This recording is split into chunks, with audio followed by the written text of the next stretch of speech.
मजहब इस्लाम में बच्चा बंद करना जायज़ नहीं है, लेकिन ज़्यादा बच्चे होने पर हम तालीम नहीं दे पा रहे हैं। इन हालात में हम क्या करें?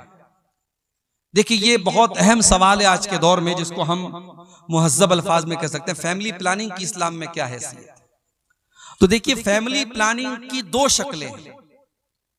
एक शक्ल ये है कि दो बच्चे हो गए, शौहर ने नसबंदी करा ली, बीवी ने नसबंदी करा ली, बीवी ने ऑपरेशन करा लिया, हमेशा हमेशा के लिए औलाद का सिलसिला बंद कर दिया गया। तो ये चीज जायज नहीं है। परमानेंट इस सिलसिले को रोक दिया जाए जब तक कि कोई ऐसी मजबूरी ना हो। कभी कभी ऐसा होता है कि औरत के अंदर कुछ क्रिटिकल बीमारी होती है और डॉक्टरों का इत्तेफाक होता है कि अब अगर ये प्रेग्नेंट हुई तो इसकी जान को खतरा है, और डॉक्टर का कहना होता है कि आप इसका ऑपरेशन करा दे, तो वो एक मजबूरी की सूरत हाल है, उसमें कराया जा सकता है। बाकी फैमिली प्लानिंग के लिए जो वक्ती तरीके अपनाए जाते हैं, आप लोग माशाअल्लाह जानकार हैं, बहुत सारी चीज़ों पर आपकी नज़र है। मैं पब्लिक प्लेस में तमाम लोग सुन रहे हैं, बहुत सारी चीज़ों का नाम मैं नहीं ले सकता। वक्ती और आरजी और टेम्पररी तौर पर हमल को रोकने के लिए जो चीज़ें अपनाई जाती हैं, उनको अपनाया जा सकता है बच्चों के बीच में गैपिंग रखने के लिए। लेकिन सुनिए, लेकिन अगर हमल ठहर चुका है, अगर ये डॉक्टर की रिपोर्ट आ गई है, या आज के जमाने में प्रेगा न्यूज वगैरह के जरिए पता लग जाता है कि हाँ बीवी को हमल है, अब उस हमल को होने के बाद अब आपको किसी दवा के जरिए, किसी एबॉर्शन के जरिए उसको खत्म करने की इजाजत नहीं है।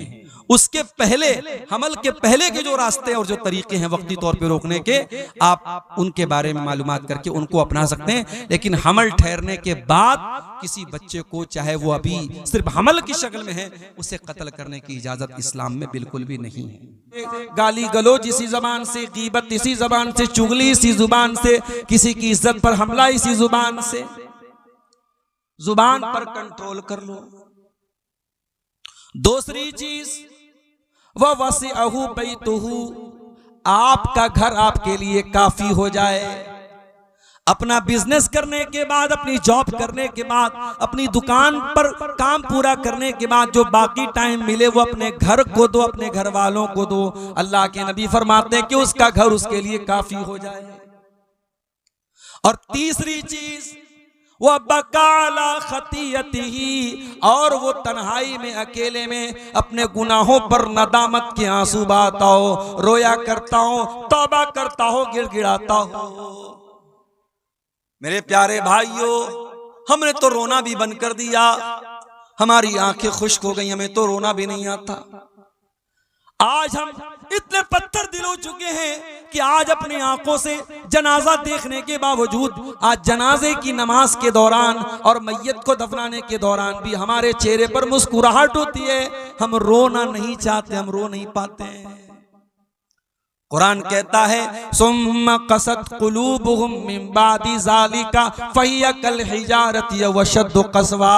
कुछ लोग इतने सख्त हो जाते हैं, उनके दिल इतने कठोर हो जाते हैं कि पत्थर से भी ज्यादा उनके दिल कठोर हो जाते हैं। व इन्न मिनल हिजारति लमा यतफज्जरु मिनहुल अनहार। अरे पत्थर तो कुछ ऐसे भी होते हैं कि पत्थर के अंदर से भी पानी निकलने लगता है, पत्थर फट जाता है और पत्थर से सुराख हो जाता है। लेकिन इंसान का दिल कभी कभी इतना कठोर हो जाता है कि पत्थर से ज्यादा सख्त हो जाता है। हम तो रो नहीं पाते।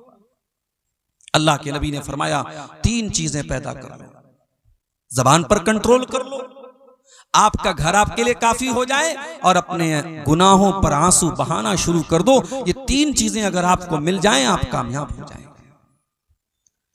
मेरे प्यारे साथियों, मैं जानता हूं आप बहुत देर से तकरीरें सुन रहे हैं, और बहुत अहम टॉपिक लेकर के मैं आपके सामने बैठा हूं। बहुत लंबी बात नहीं करूंगा, बड़ी टू द पॉइंट बातें आपके सामने रखूंगा। कुछ तरीके बताऊंगा, कुछ नुस्खे बताऊंगा, अपने घर को कैसे सुधारा जाए, अपने घर को कैसे संवारा जाए, अपने घर को इस्लामी घर कैसे बनाया जाए। इसी टॉपिक पर कुछ बातें आपके सामने रखूंगा। हम मकान बनाते हैं, मकान में सबसे जरूरी जो होती है मकान की बुनियाद, फाउंडेशन। बेहतरीन बिल्डिंग खड़ी कर दें, लेकिन अगर बुनियाद कमजोर हो जाए तो आपका मकान कमजोर माना जाएगा और एक दिन धराशायी हो जाएगा, धड़ाम से गिर जाएगा। अगर अपने घर को एक अच्छा घर बनाना चाहते हो तो जिस तरीके से मकान बनाने के टाइम ये देखते हो कि बुनियाद कैसी है, वैसे ही मकान बनाने के टाइम ये भी देखो ये मकान हम हराम कमाई से बना रहे हैं या हलाल कमाई से बना रहे हैं, ये सूद और ब्याज के पैसे से बना रहे हैं, रिश्वत के पैसे से बना रहे हैं, या जायज कमाई से बना रहे हैं, किसी का हक मार के बना रहे हैं, या सही तरीके से बना रहे हैं। तुम देख लो कि उस मकान की बुनियाद में तुम क्या डाल रहे हो।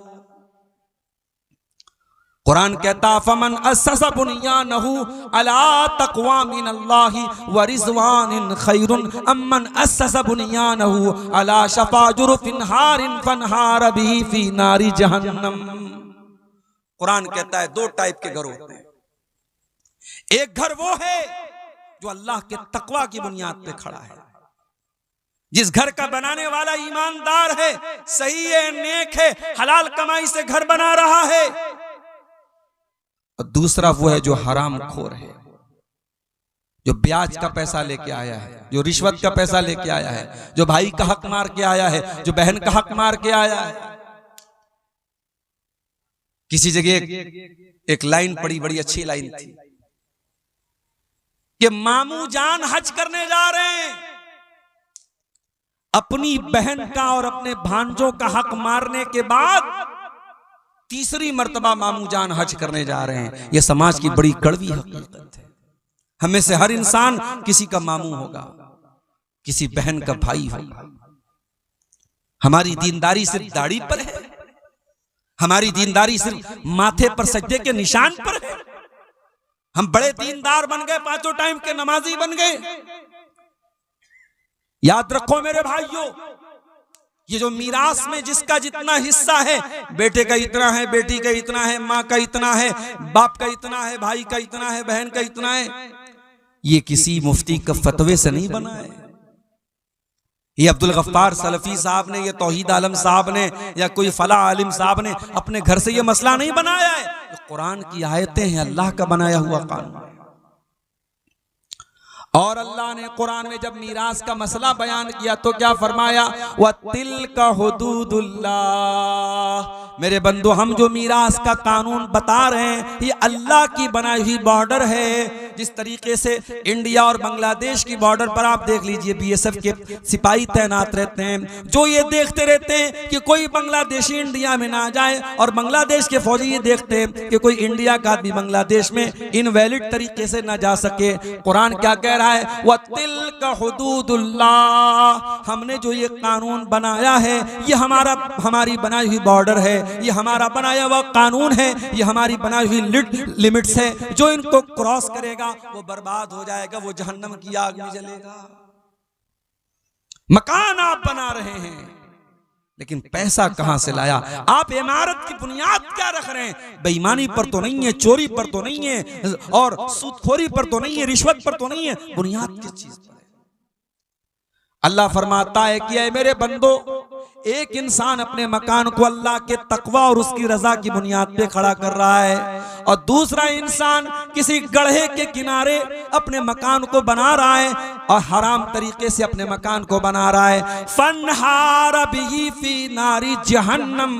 और एक दिन आएगा उसका मकान गिर जाएगा और उसको जहन्नम में लेकर के चला जाएगा। बच्चों से प्यार करते हो ना? अगर बच्चों से प्यार करते हो तो कभी हराम कमाई मत खिलाना अपने बच्चों को। कम खिला देना, 2 रोटी कम खाएगा आपका बच्चा, कुछ कमजोर रहेगा चलेगा, कुछ दुबला पतला रहेगा चलेगा। हराम की कमाई अपने बच्चों को मत खिलाना मेरे प्यारे साथी। अल्लाह के प्यारे नबी फरमाते हैं, जो जिस्म हराम कमाई से परवरिश पाएगा फन्नारु औला बिही, वो जहन्नम की आग में जलेगा। अरे हम तो अपने बच्चों से इतना प्यार करते हैं। कभी कभी मेरे साथ ऐसा हुआ, मैं सफर में हूं, घर से बीवी का फोन आया, किसी बच्चे को चोट लग गई, किसी बच्ची को चोट लगी, वीडियो कॉल से मैंने देखा। मैं बिहार में बैठा हूं, मैं यहां से कुछ नहीं कर सकता। वहां बच्चे को चोट लगी है, बाप होने के नाते मेरा दिल तड़प जाता है। और अगर बच्चों को ऐसी चोट लग जाए कि बच्चों का खून निकलने लगे तो इंसान बेकरार हो जाता है।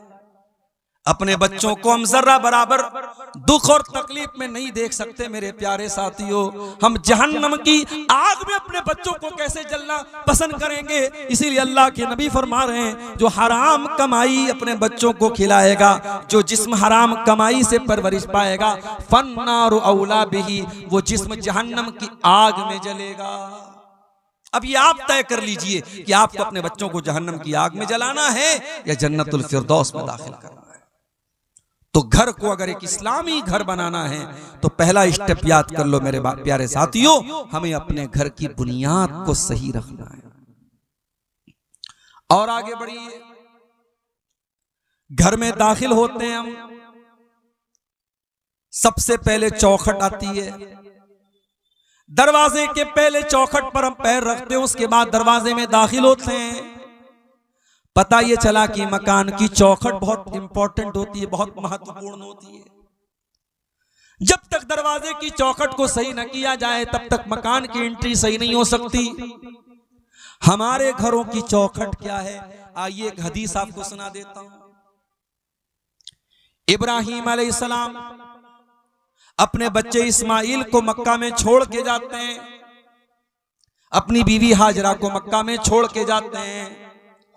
इस्माइल वहीं पे रहते हैं, हाजरा वहीं पे रहती हैं, और वहीं पर इस्माइल जवान होते हैं, शादी होती है, उनकी बीवी उनके पास आती है। एक जमाना हो गया, इब्राहिम अलैहिस्सलाम अपने बच्चे से मिलने के लिए आते हैं।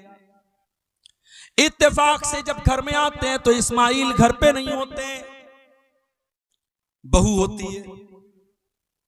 इब्राहिम अलैहिस्सलाम पूछते हैं अपनी बहू से, गुजर बसर कैसी हो रही है। ये बहू थोड़ी नाशुक्री थी, ये कहती है क्या बताऊं, बड़ी परेशानी हो रही है, बस जैसे तैसे गुजारा हो रहा है, बहुत दिक्कत चल रही है, बहुत परेशानी है, बहुत मुश्किल है। इब्राहिम अलैहिस्सलाम ने कहा कि बेटी तुम्हारा शौहर आए तो मेरा सलाम कह देना और ये बता देना, अपने शौहर से ये कह देना कि अब गैर अतबता बाबिक, अपने दरवाजे की चौखट बदल ले। शाम को इस्माइल आए, आते ही अपने बाप की खुशबू महसूस की, पूछा है मेरी बीवी क्या कोई मेहमान आया था। कहा एक बूढ़े आदमी आए थे। कहा क्या कह रहे थे। कहा तुमको सलाम कह रहे थे और कह रहे थे अपने दरवाजे की चौखट बदल दे। कहा मेरी बीवी तूने क्या कहा था। बीवी ने सारा माजरा सुनाया। कहा कि है मेरी बीवी वो कोई और नहीं, वो मेरे बाप थे, वो तेरे ससुर थे इब्राहिम अलैहिस्सलाम थे, और वो तेरी नाशुक्री से नाराज हो गए।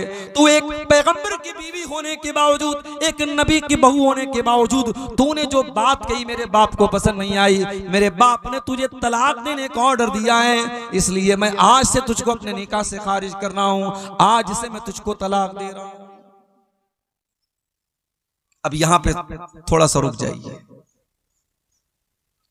हमारे घरों में क्या होता है, बहू ने खाना बनाया, शेरशाबादी लोग तो झोल बहुत ज्यादा खाते हैं भाई, मसाला बहुत ज्यादा खाते हैं, माफ कीजिएगा। बड़ा सोच समझ के हम लोग, जब जलसों का सीजन आता है तो पेट की बड़ी हिफाजत करनी पड़ती है, बहुत मसाला खाते हैं आप लोग। अब भाई मसाला आप ज्यादा खा रहे, बहू ने कम डाल दिया, वो भी मसला है। नमक आप ज्यादा खाते, बहू ने कम डाल दिया, वो भी मसला। और नमक आप कम खाते, बहू ने ज्यादा डाल दिया, वो और बड़ा मसला है। अब बहू ने खाने में नमक ज्यादा कर दिया, ससुर को गुस्सा आया, ससुर ने कहा चल अपने दरवाजे की चौखट बदल।